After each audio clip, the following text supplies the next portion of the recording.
Lembaga penelitian masyarakat memiliki peran penting dalam pengembangan di bidang penelitian dan pengabdian kepada masyarakat atau PKM, di mana pelaku PKM tersebut dituntut untuk berperan aktif untuk mengembangkan ilmu pengetahuan dan teknologi serta meningkatkan kesejahteraan masyarakat dan daya saing bangsa dengan kegiatan riset dan kegiatan PKM tersebut. Program pengabdian kepada masyarakat sendiri ada untuk membantu masyarakat dalam memecahkan masalah yang ada, memberikan edukasi kepada masyarakat, dan memberikan keterampilan yang dapat menunjang pemberdayaan masyarakat. Program seperti ini sangat diperlukan mengingat begitu cepatnya perkembangan ilmu pengetahuan dan teknologi, sehingga kerjasama penelitian diharapkan mampu meningkatkan kualitas penelitian pada suatu lembaga yang dapat meningkatkan jumlah publikasi dari penelitian dalam jurnal ilmiah yang ada. Pelaksanaan PKM sendiri memerlukan beberapa waktu, artinya tidak hanya satu kali pertemuan. Adanya tahapan dalam melakukan PKM sangat mendukung tercapainya target program yang ada. Selain adanya FGD dan pelaksanaan juga diperlukan adanya pendampingan teknis dalam PKM. Sehingga, baik dari pihak yang melakukan PKM dan masyarakat akan mendapatkan manfaat lebih dalam menerapkan program-program yang telah ditentukan.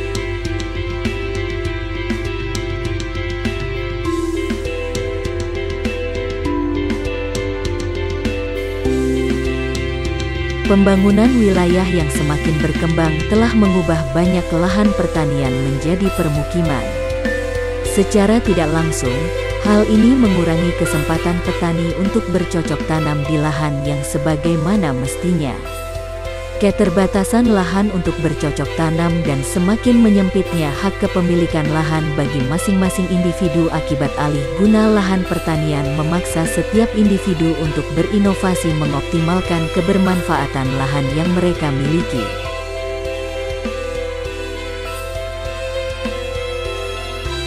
Inovasi sistem pertanian modern yang mendukung pada lahan bercocok tanam yang sempit diantaranya sistem pertanian urban farming. Urban farming merupakan bentuk kegiatan budidaya pertanian dalam pengertian yang luas yang memadukan pertanian, perikanan dan atau peternakan. Framelens Audio Visual. Integrated farming atau kegiatan pertanian dalam arti sempit, agriculture farming. Kegiatan ini dapat menjadi salah satu solusi dalam memenuhi kebutuhan pangan. Pada lahan-lahan yang tidak termanfaatkan yang terdapat di Kelurahan Jatirejo seperti lahan marginal, median jalan, atau tanah pekarangan milik warga dapat dimanfaatkan untuk kegiatan urban farming.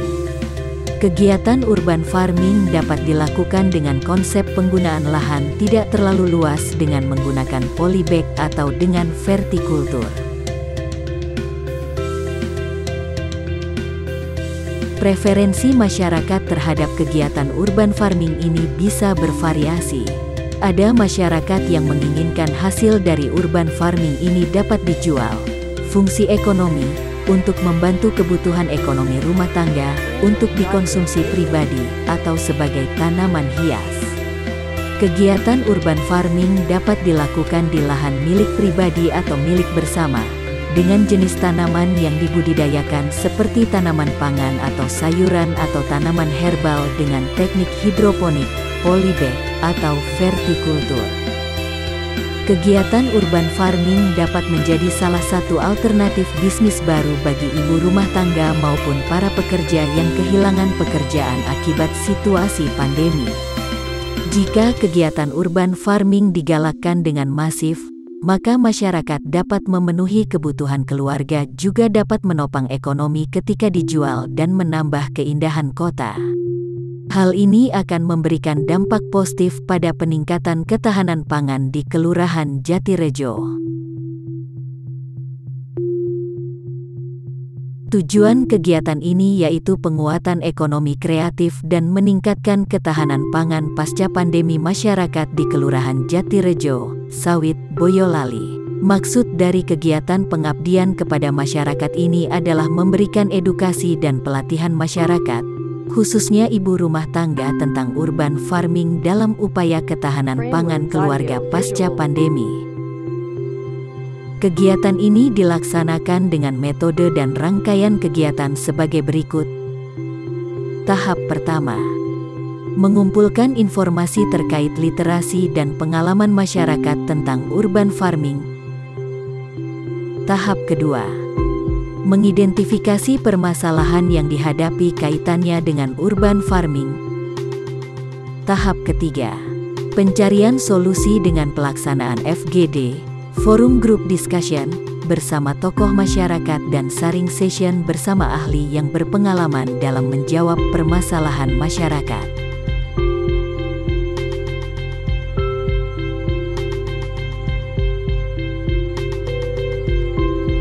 Selanjutnya, pelaksanaan sarasehan dengan tema urban farming sebagai upaya ketahanan pangan keluarga pasca pandemi di Kelurahan Jatirejo, Sawit, Boyolali. Kegiatan sarasehan ini dilaksanakan pada hari Sabtu, tanggal 7 Mei tahun 2022 bertempat di Kelurahan Jatirejo.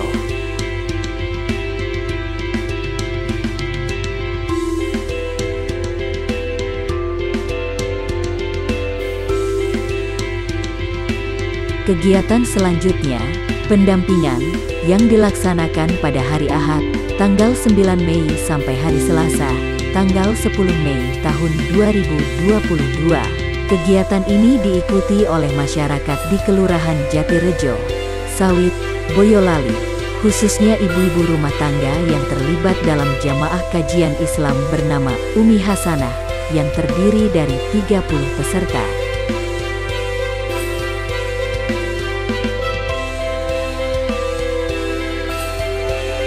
Jadi tema yang diangkat pada program PKM tahun ini yang kita laksanakan bersama dengan tim itu adalah urban farming sebagai upaya ketahanan pangan keluarga pasca pandemi.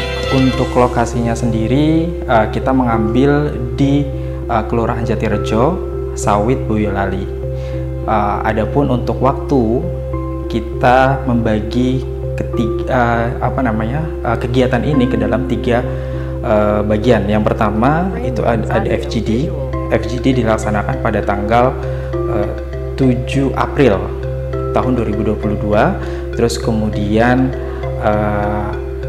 bulan Mei, tanggal 7 Mei tahun 2022 itu pelaksanaan sarasehannya. Dan kemudian pada tahap ketiga yaitu adalah pendampingan teknis, yaitu kita laksanakan pada tanggal 8, 9, dan 10 selama 3 hari berturut-turut begitu.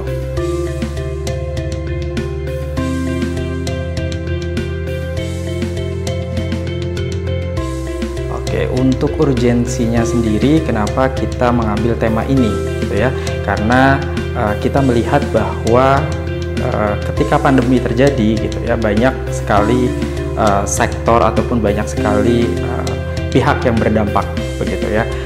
Salah satu di antara dampak yang ditimbulkan saat terjadinya pandemi adalah pemutusan kerja ataupun PHK. Terus kemudian ada juga usaha-usaha yang berdampak gitu ya, yang tadinya misalkan warga desa yang tadinya berjualan di depan sekolah dan lain sebagainya gitu kan, karena sekolahnya ditutup gitu, akhirnya mereka tidak bisa berjualan gitu, yang pada akhirnya berdampak pada finansial keluarga ataupun kebutuhan-kebutuhan yang harus dipenuhi oleh ataupun di dalam keluarga gitu. Nah, dari situlah kita memikirkan bagaimana sih ketika masyarakat dihadapkan dengan sebuah masalah ataupun pandemi seperti saat ini, mereka bisa menjalaninya ataupun melampauinya.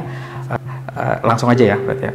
Oke, bagaimana keluarga itu bisa melalui cobaan ataupun permasalahan ini gitu dengan mudah begitu. Salah satunya adalah dengan bagaimana kita mengedukasi ataupun memberikan pelatihan kepada masyarakat gitu ya, bahwa bisa loh gitu kalau misalkan kita tidak mempunyai lahan gitu ya, pertanian misalkan, kita bisa kok gitu untuk memenuhi kebutuhan kayak misalkan sayur-sayuran ataupun spices ya, bumbu-bumbu dapur gitu ya, itu dari perkarangan rumah kita gitu, dengan melakukan ataupun melaksanakan urban farming begitu. Misalkan dengan metode hidroponik ataupun aquaponik, atau bisa juga dengan menggunakan wall gardening gitu. Nah, itulah urgensi kenapa kita membahas tema ini. Ya, lokasi tersebut dipilih kenapa di Boyolali ataupun di sawit Boyolali, karena setelah kita berkunjung ke sana, ternyata yang pertama gitu ya, sama halnya seperti Kartasura ataupun Surakarta, bahwa banyak lahan-lahan pertanian ataupun lahan-lahan yang tadinya diperuntukkan untuk pertanian gitu, itu sudah dialihfungsikan ataupun sudah dialihgunakan sebagai lahan pemukiman gitu. Dan bahkan selain daripada itu gitu ya, saya temui bahwa di sana di wilayah yang kita kunjungi kemarin gitu ya, itu ternyata menjadi salah satu wilayah yang dilalui proyek pembangunan jalan tol Jogja Solo gitu, dimana mereka harus mengorbankan lahan pertanian mereka gitu untuk jalan tol tersebut gitu, sehingga pas gitu ya untuk dibuatnya ataupun untuk dilakukan pengabdian kepada masyarakat, supaya masyarakat tahu gitu, dengan keterbatasan ini gitu ya, dengan keterbatasan lahan yang mereka punya gitu, mereka tetap bisa kok gitu menghasilkan ataupun melakukan budidaya gitu. Pertama, kondisi lokasi PKM sebelum kita melaksanakan pengabdian kepada masyarakat gitu ya, itu tadi ya, karena masyarakat itu ya taunya bahwa lahan mereka itu sudah berkurang begitu, lahan pertanian mereka sudah berkurang, tapi mereka tidak tahu gitu harus melakukan apa setelah dijadikan tanah ataupun lahan mereka, lahan pertanian mereka sudah berkurang tadi gitu, itu mau dijadikan apa gitu. Nah, mereka masih bingung gitu mau ngapain gitu kan selanjutnya. Terus kemudian selain daripada itu gitu, ternyata gitu banyak masyarakat sawit ya khususnya yang kita kunjungi kemarin itu masih belum familiar dengan yang namanya urban farming begitu. Nah, ketika kita datang, kita menyampaikan maksud kita, ternyata memang mereka kaget apa itu urban farming dan lain sebagainya gitu, apa itu hidroponik, aquaponik dan lain sebagainya, mereka belum cukup familiar, sehingga kita memilih lokasi ini untuk memberikan edukasi, terus kemudian pengenalan dan juga pelatihan kepada masyarakat tersebut gitu. Terus kemudian harapan ataupun kondisi ideal yang seperti apa sih yang kita harapkan gitu ketika kita melaksanakan pengabdian kepada masyarakat. Yang pertama adalah pengetahuan tentang urban farming itu sendiri tentunya. Yang kedua adalah masyarakat itu sadar bahwa dengan keterbatasan lahan yang mereka punya gitu, mereka itu masih bisa ya untuk memenuhi kebutuhan pangan keluarga mereka dengan cara melakukan urban farming tadi. Untuk metode dan prosesnya seperti yang tadi sudah saya sampaikan di awal, bahwa ada 3 tahap. Yang pertama adalah FGD, di mana FGD ini kita menggali apa sih permasalahan-permasalahan yang ada di masyarakat tersebut gitu kan, terus kemudian background dari pekerjaan mereka dan lain sebagainya. Terus kemudian pada tahap kedua kita melaksanakan saresehan, yaitu mengedukasi ya, mengenalkan kepada mereka apa itu urban farming.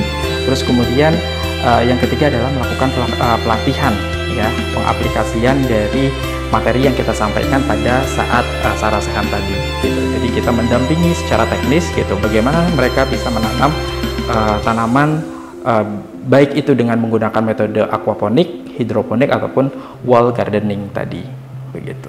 Terus kemudian untuk kendala yang kita hadapi sebenarnya tidak ada kendala secara teknis ya, namun karena kita memiliki keterbatasan SDM ya, dalam hal ini tim PKM kita terbatas gitu ya, kita tidak bisa mendampingi secara keseluruhan gitu ya, karena pada waktu itu kan jumlah pesertanya ada 50 orang gitu. Kita nggak mungkin gitu untuk mendampingi secara teknis ke 50 orang tersebut gitu. Jadi untuk di hari yang pelaksanaan Sarasehan gitu, kita hanya secara umum ke 50 peserta, terus kemudian untuk pendampingan teknisnya kita memilih beberapa di antaranya yang memang benar-benar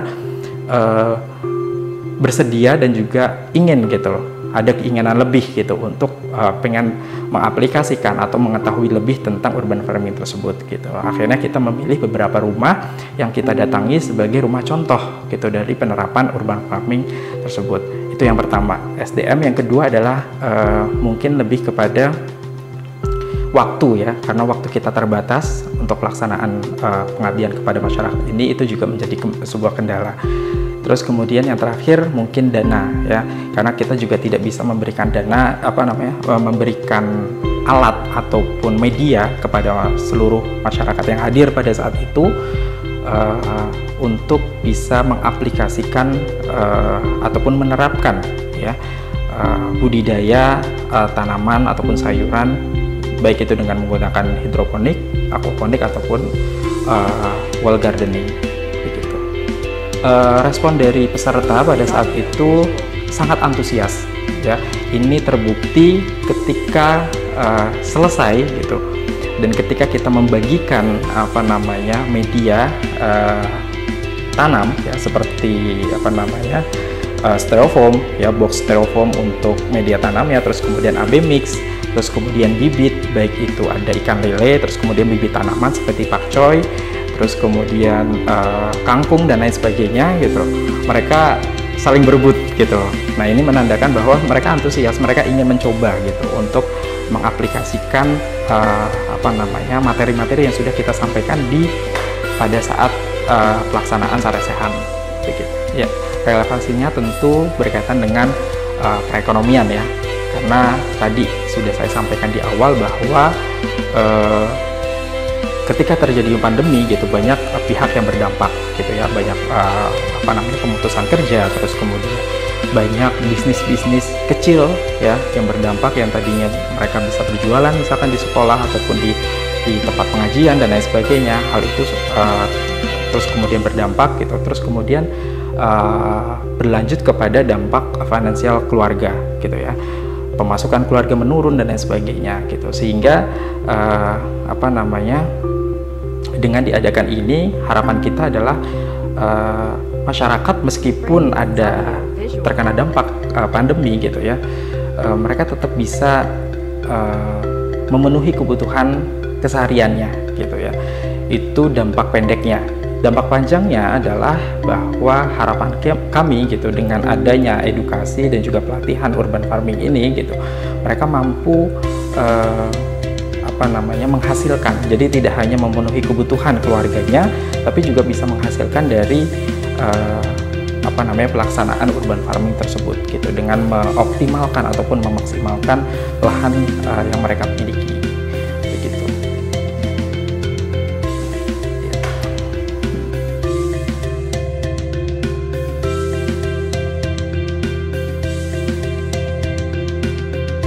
Kedepannya, kami berharap kegiatan pengabdian kepada masyarakat kelompok kami tidak hanya dapat memberi manfaat bagi masyarakat yang terlibat, namun juga dapat menginspirasi masyarakat Indonesia secara keseluruhan, serta bermanfaat tidak hanya dalam jangka pendek namun juga jangka panjang.